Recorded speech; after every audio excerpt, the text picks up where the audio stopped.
यूं तो सरकार दलितों व कमजोर वर्ग के लोगों को न्याय दिलाकर उन्हें सुरक्षा प्रदान करने का दावा कर रही है, किंतु सरकार के इन दावों को उन्हीं के अधिकारी व कर्मचारी पलीता लगाते हुए दिखाई पड़ रहे हैं। खासकर पुलिस विभाग दलितों के मामले में मैनेजमेंट का फार्मूला चलाकर सरकार के सभी दावों को ठेंगा दिखाने का कार्य कर रहा है।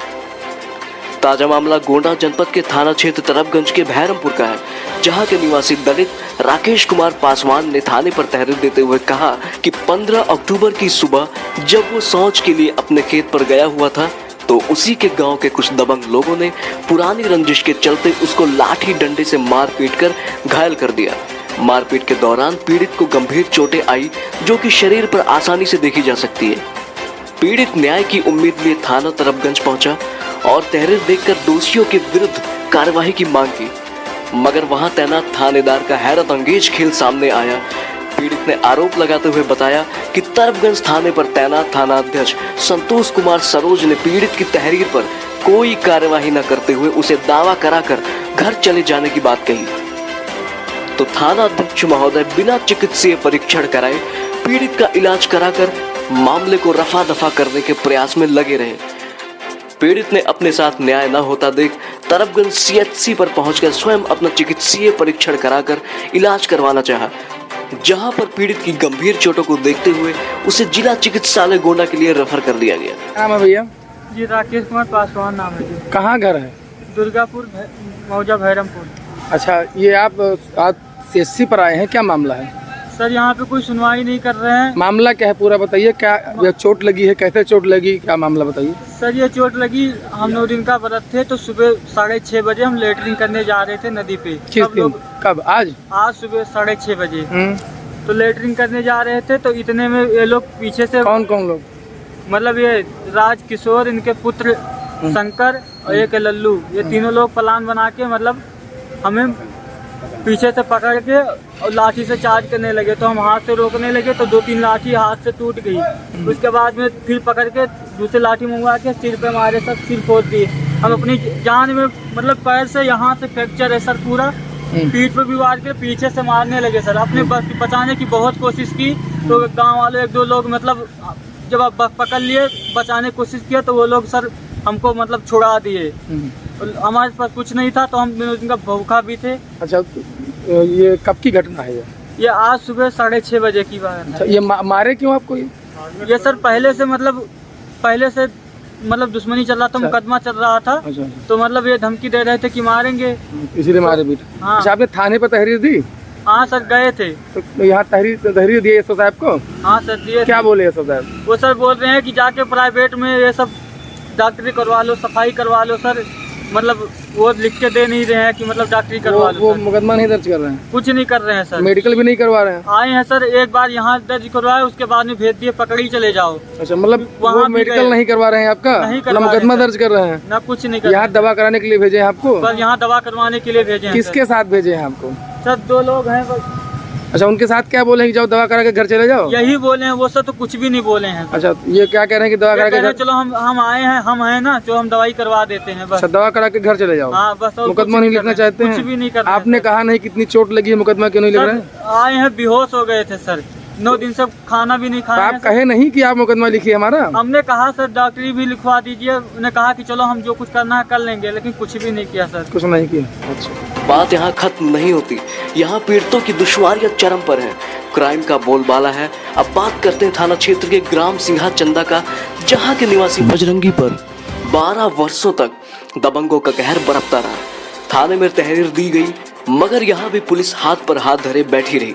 जुल्मों सितम की बात करें तो बजरंगी के माँ बाप बचपन में ही मर चुके थे।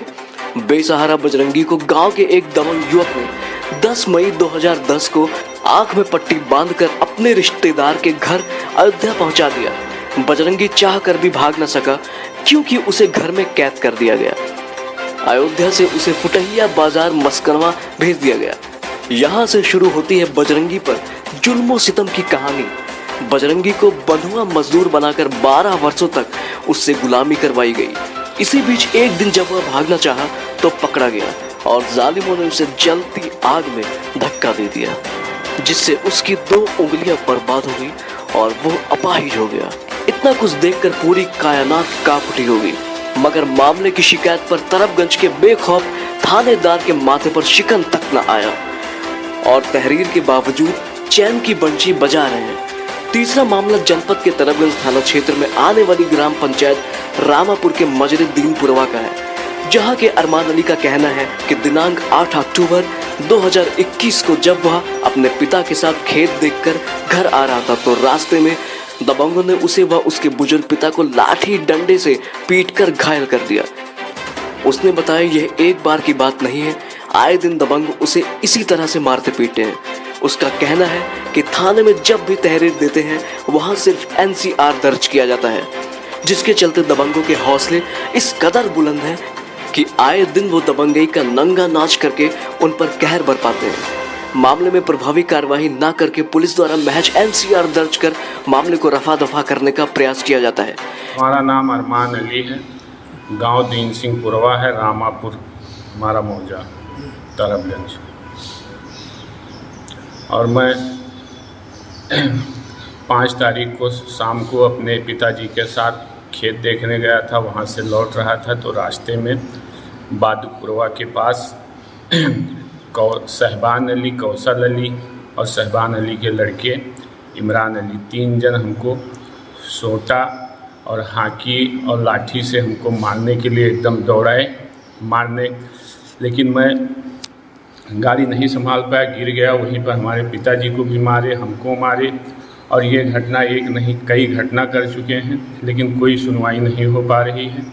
इससे पहले भी दो एनसीआर ही सिर्फ दर्ज हुआ, एफआईआर भी थाने से नहीं दर्ज होती है और कोई कड़ी कार्रवाई नहीं होती। हर बार एनसीआर ही सिर्फ दर्ज किया जाता है। और हमारे पिताजी को काफ़ी चोटें आई, हमको भी काफ़ी चोटें आई मौके पे, लेकिन हम बादुपुरा गांव में किसी तरह भाग के वहां अपनी जान बचाए हैं। अभी भी हमें घर से बाहर निकलने में बहुत ज़्यादा दुश्वारी हो रही है और हम काम पे भी नहीं जा पा रहे हैं। आज 4 दिन से हम घर पे ही बैठे हैं और बहुत ज़्यादा हमको परेशान किया जा रहा है, लेकिन तरबगंज थाने के द्वारा आज तक ना कोई भी कड़ी कार्रवाई नहीं हो रही है, जिसके दबंग लोग उनकी हौसला बुलंद है, आए दिन हमको परेशान करते हैं। कल 8 तारीख को इमरान अली ने, मैं घर पे बैठा था, इमरान अली और उनके साथ में एक लड़का था, उसका नाम नहीं याद है, मैं दरवाजे पे ही बैठा था, हमारे पिताजी बैठे थे। कल मैं दवा लेके ही आया था, बैठा था, तुरंत हमको गाली गलौज देते हुए और गाड़ी लिए थे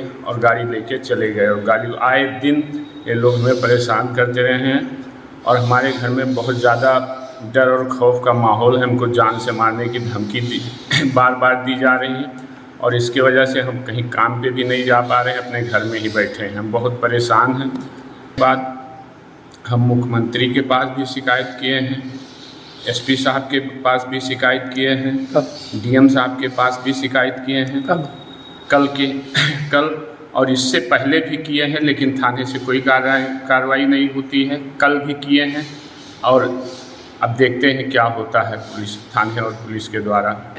कितनी हैरानी की बात है कि एक तरफ सूबे के सीएम योगी कानून व्यवस्था को पटरी पर लाने के हर संभव भागीरथी प्रयास कर रहे हैं, वहीं इतना कुछ होने के बावजूद कानून व्यवस्था सुधरने का नाम नहीं ले रही है।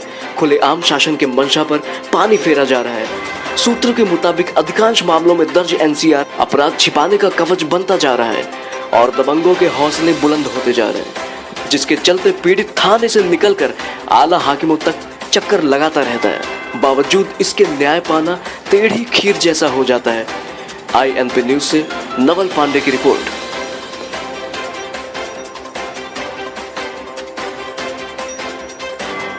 अगर आप भी चाहते हैं हमारी वीडियो सबसे पहले आप तक पहुंचे तो इस INP न्यूज चैनल को सब्सक्राइब करके बेल आइकन को दबाना